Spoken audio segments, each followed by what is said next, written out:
All right. All praises to Yahweh, Ba'asham, Yahushai, Ba'asham Kakadash. Honest to those I've learned from. Of course, those men that's constantly pushing out this word on the internet, keeping the sheep fed. And shalom to those of Yahshua seeking the truth, seeking righteousness, and hope and edification. All right, this is going to be real quick. This shouldn't take too long. This one's going to be called No Microscope Needed. All right, for this one, it's just, I'm pretty sure all of us is just getting tired of hearing these red people on the television trying to figure things out. They're always trying to figure things out. It's like there's no one here to help them. They're they've done this all in themselves. This is just them.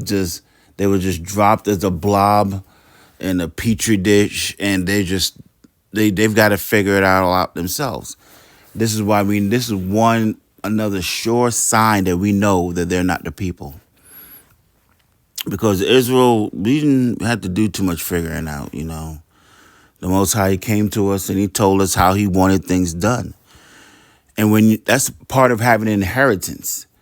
You see a lot of these Gen Zers and younger adults complaining that they can't survive in the times we're in. And a major part of that is because you got to have an inheritance, man. You can't just be dropped down on planet Earth and think you're just going to be chilling and just zooming here and zooming there and going on vacations and doing all this, lackadaisical hobbies and just living life through a whim. Someone has got to put down the work. And usually your forefathers put down the work for you so things could be move a lot smoother, building blocks, You're not trying to reinvent the wheel. You're trying to build an engine, You have to have an inheritance. Someone has to give you some money, You're not paying rent. You have a home. By the time you hopefully go to college, someone already has a college fund for you. You're not starting from scratch. And Israel never had to start from scratch. The Most High always told us how he wanted things done. Let's just take a look. He sat us down. What it is called 613 Hebrew laws. He told us what type of food we need to eat. When we made a sacrifice to him, how he wanted it done.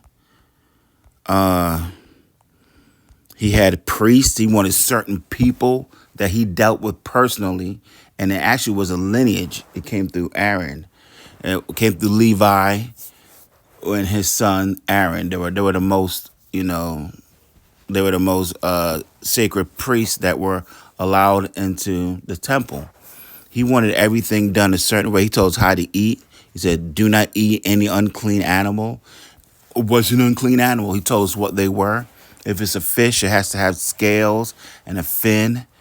Not like a catfish that has fins, but it doesn't have scales. So no, you can't eat that. Shrimp, they don't, they're exoskeletons. You can't eat that. Crabs have an exoskeleton. You can't eat it. Do not eat any reptile. It tells you, do not eat worms found in fruit or produce. It's telling you it gives you the laws. It gives you the laws of agriculture, how to plant. We didn't have to figure things out. But this guy, Esau, he's always trying to figure things out. And it's really getting annoying. And it's more so annoying now when you come into the truth. And now you get introduced to a lot of these wannabe preppers and these truthers. And these guys are always trying to figure out what the government's doing. What are they doing now? What are they... Instead of just going to the knowledge of the truth, because they will not accept a brown person as knowing more than them. So they're not going to go to the men on the highways and byways that's telling them exactly what's going to happen. Let's start off at 2 Timothy 3, and we're going to read verses 2 and 7. Let's see, 2 Timothy 3, 2 and 7.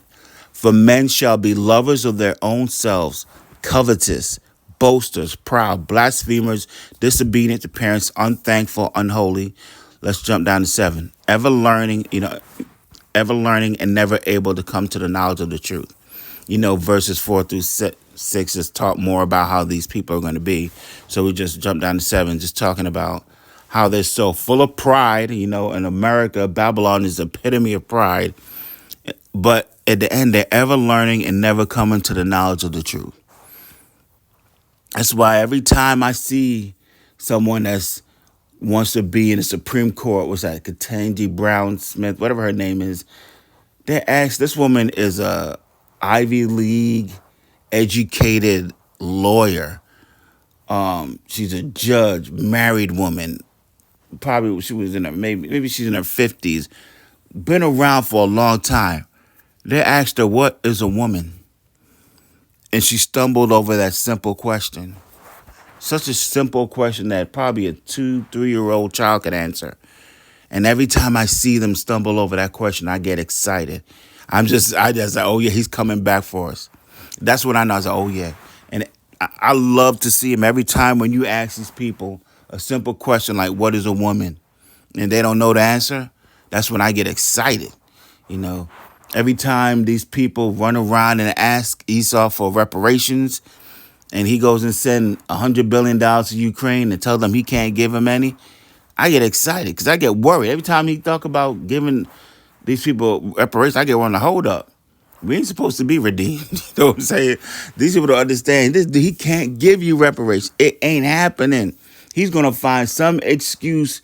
He's going to go and pull it out the back of his pocket on why he can't give you nothing. He ain't giving you no reparations.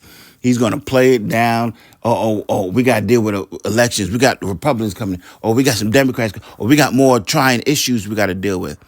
He's going to just push it down the road, kick the can down the road. He's not giving you reparations. And anytime he starts, like in Chicago, they say they're going to start giving some, I get worried. Because that don't line up with prophecy. You know what I'm saying? So these truthers, they're always questioning. They always got these questions. Why is this happening?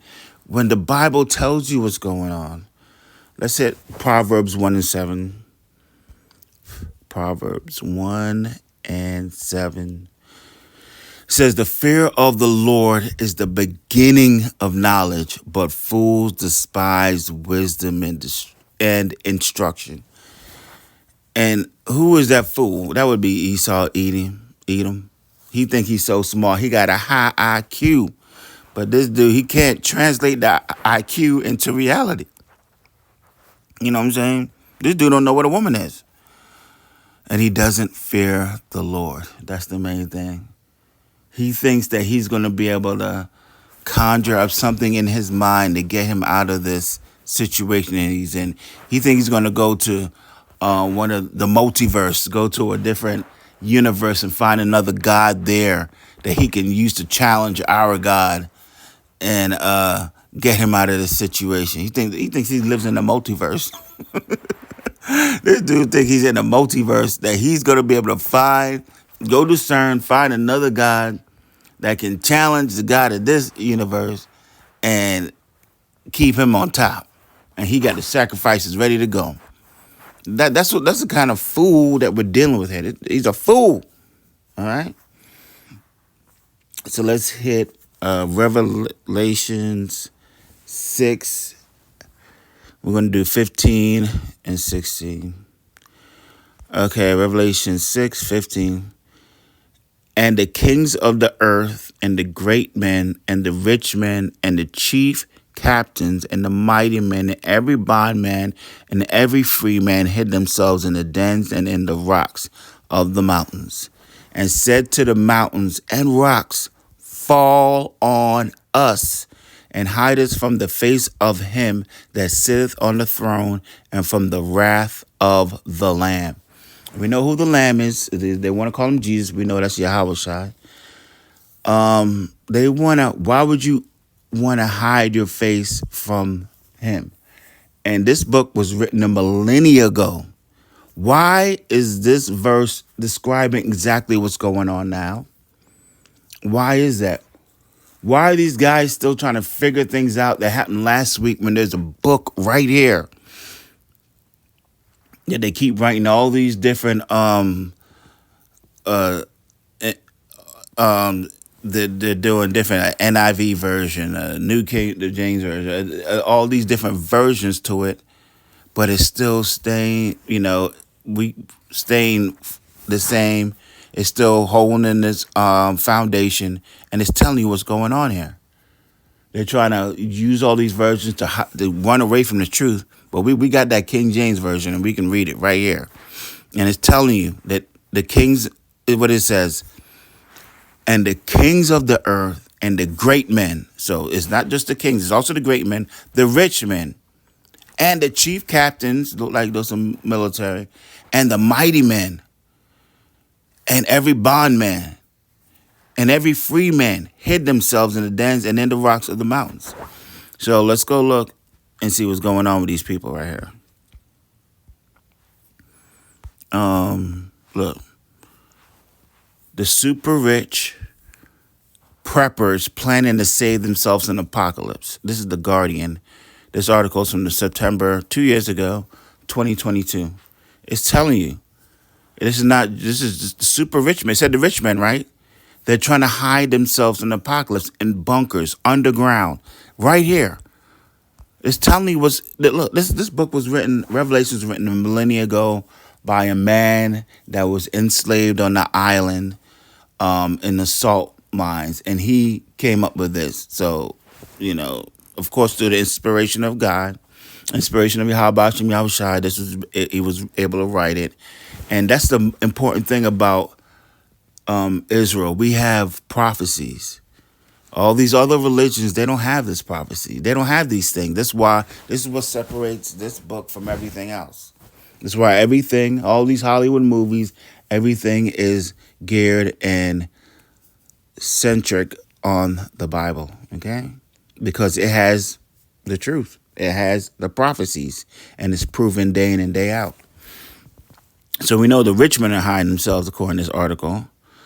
I love you type in deep underground military base, and look, they want to start giving you all, does the U.S. have underwater military base? How deep underground does the Pentagon go? Is there a deep underground military base? What we know there is, because then they'll say the one in Cheyenne, Wyoming is the one. What is the deep underground military base? And, they try to think for you. Like, right, ADL has a write-up on it talking about shorts for deep underground military bases refer to a conspiracy theory that children being trafficked by, so it's all kind of different things going on there. But the main thing they're trying to do, one of the main thing, is hide from the face of the Lamb. So they're doing nasty things underground, thinking no one can see them or no entity can see them, but everything is being seen and recorded. So that's what's going on down here, man. This is how you know they're not the people. They're always, just watch a truther. Watch one of these guys. They're always trying to figure things out. I understand where a lot of knowledge is coming, a lot of prophecies being played out, but they're always trying to figure out what's going to happen next. The Bible tells you what's going to happen next. And what you need to be looking out for is that MOTB. That's it tells you these things. And you can look all over the news and you see this. Now, after what just happened in Lebanon with these people blowing up electrical devices, tell me who's going to put that little Neuralink in their forehead. If this guy is blowing up electrical devices with lithium batteries or just any kind of electrical device, who's going to put that Neuralink in their head? Who's going to be dumb enough to lay down on an operating table and let some doctor open up their skull and put a neural? I mean, I don't know, man. These people aren't too bright. So, I mean, everything's going bad down this place, man. It's not holding itself together too well. I mean, it's getting just nasty. It's just rotten. This place is well past. It's oh my gosh, Matumbo is gone. It's well past. It's it's due date. It's just rotten. This place is rotten. It's stinking.